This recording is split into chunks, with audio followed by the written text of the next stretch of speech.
Fiche technique du char Saumua, modèle 1935.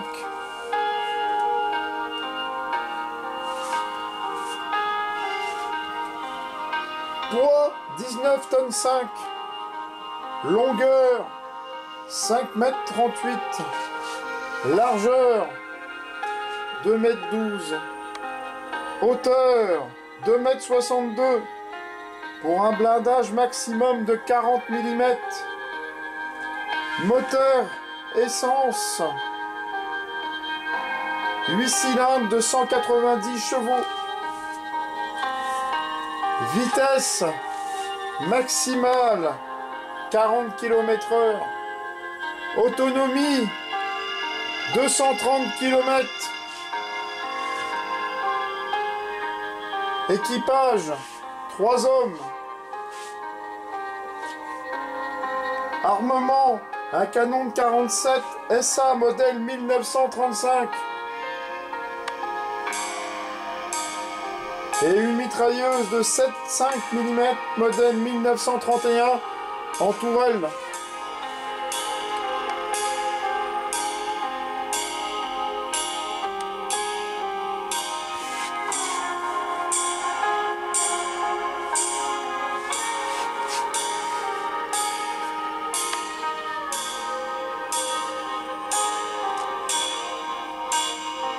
Dans un premier temps, le Saumua reçoit en casemate un 75 mm long Schneider, dérivé du 75 mm de DCA. Mais rapidement, on lui préfère un 75 mm d'artillerie terrestre, lui-même dérivé du canon 75 mm modèle 1929, qui équipe les ouvrages de la ligne Maginot. Des essais comparatifs des deux engins sont commandés en série, mais on ne prévoit pas leur livraison avant la fin 1940. En 1940, le prototype Saumua réalisé en acier à blindage est envoyé sur le front, tandis que le prototype ARL en acier doux est évacué sur le Maroc pour y être camouflé.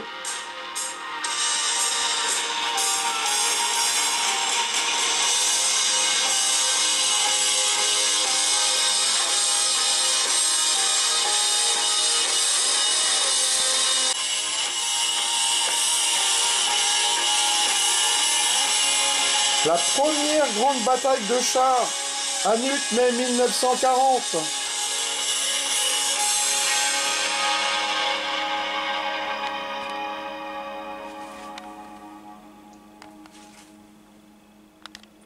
Le 10 mai 1940, il existe 3 DLM, division légère mécanique, plus une 4e en construction.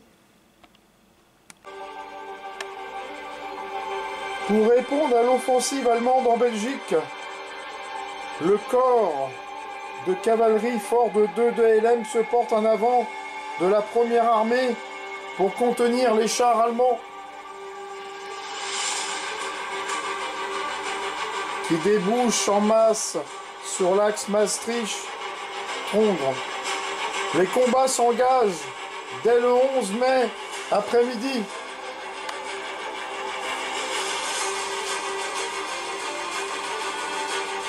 Ils sont très violents et les Allemands découvrent que seuls les Panzer 4 armés d'un obusier de 75 peuvent venir à bout des Saumua, ou alors Panzer 3 armé d'un canon 37 mais à très courte distance.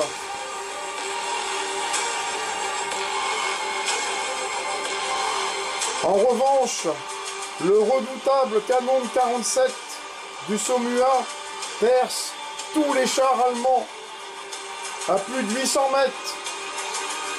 De part et d'autre, les pertes sont sévères, particulièrement pour les Français qui combattent en retraite et qui sont forcés d'abandonner sur place les véhicules en panne ou endommagés.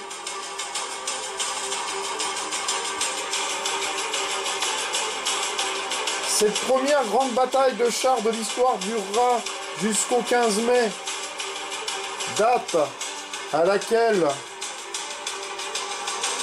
le corps de cavalerie passera derrière les lignes de la première armée, installée sur la position de la rivière d'Isle. Pendant 4 jours, les 570 engins blindés de combat, dont 180 chars Saumua du corps de cavalerie, auront fait face aux 740 engins blindés allemands, dont seulement 130 chars moyens Panzer III et 4 du 16e corps blindé.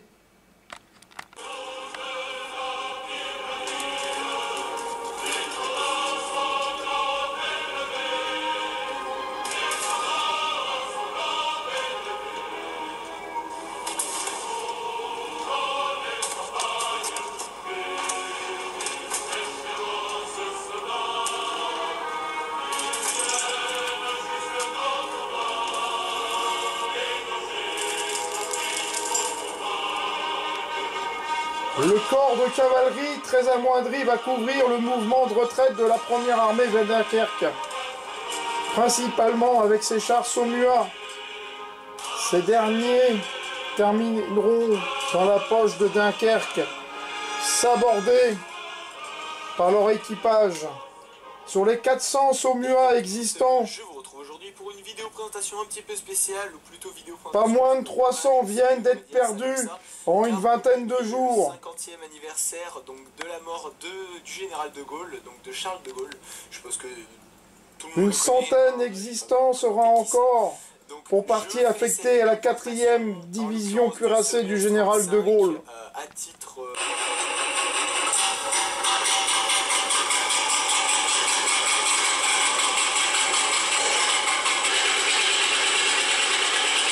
Début 1940. Tout le monde s'accorde à reconnaître que le Saumua est le meilleur char français du moment et le mieux adapté à la Bellstrick. Avant de commencer, je tiens à remercier l'association et le musée France. Malheureusement, la perte de la région nord où l'on construisait des carcasses remet en cause les possibilités de construction en masse.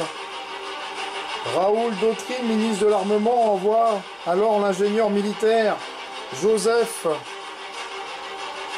Moulinier aux États-Unis pour examiner des possibilités de fabrication de plusieurs milliers de Saumua. Hélas, les Américains ne travaillent pas aux côtés métriques.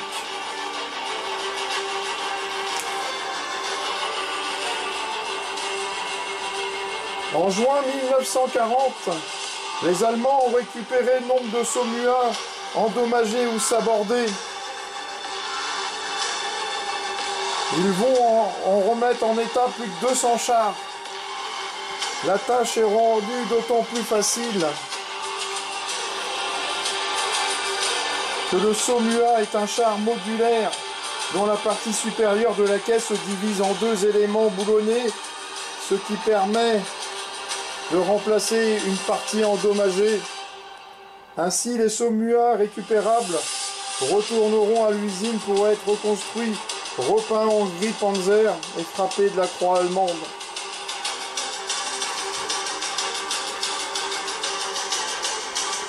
L'armée d'armistice gardera un escadron d'une vingtaine de chars de Saumua qui seront envoyés à Dakar et qui en 1943 participera à la campagne de Tunisie pendant laquelle la moitié des leurs, les équipages, pendant la bataille de Tunisie, ils perdront la moitié de leurs chars.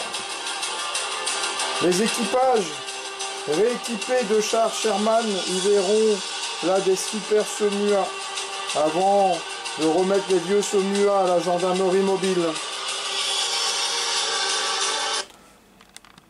Le Saumur S-35 était un char moyen de la Seconde Guerre mondiale construit par l'usine Saumur, considéré comme le meilleur char de combat français en 1940.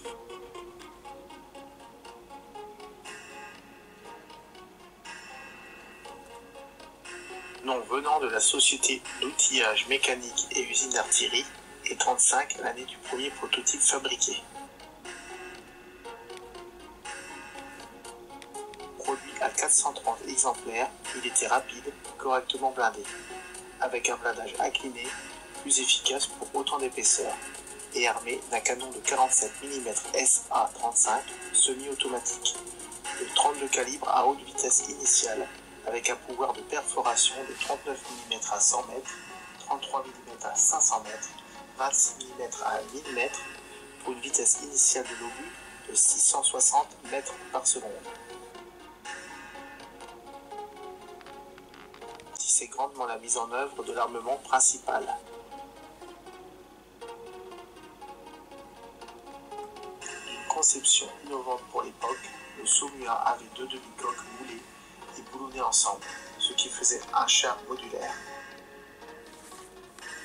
La partie inférieure contenait le moteur, la transmission et les commandes, et portait la suspension boulonnée sur ses flancs. La partie supérieure formait la superstructure, elle recouvrait le compartiment moteur-transmission, logeait le compartiment de combat et supportait la tourelle. Formait la superstructure, elle recouvrait le compartiment moteur-transmission, logeait le compartiment de combat et supportait la tourelle. Seul le char de chef de peloton était équipé d'une radio ER-29 avec une portée de 5 km, de mauvaise qualité, souvent inaudible, et ne pouvait correspondre avec ses subordonnés qu'à l'aide de pavillons de transmission ou d'une estafette. Un ER-28 était bien à l'étude pour équiper les chars subordonnés, mais il ne put entrer en service avant le 10 mai 1940. L'accès au compartiment de pilotage et de combat se faisait par une porte latérale située sur le côté gauche. Le chef de char disposait également de la trappe d'accès à l'arrière de la tourelle. Un trou d'homme au fond de la caisse pouvait servir d'issue de secours. Le char participa victorieusement le 12 mai 1940 à la bataille du Hamur en Belgique.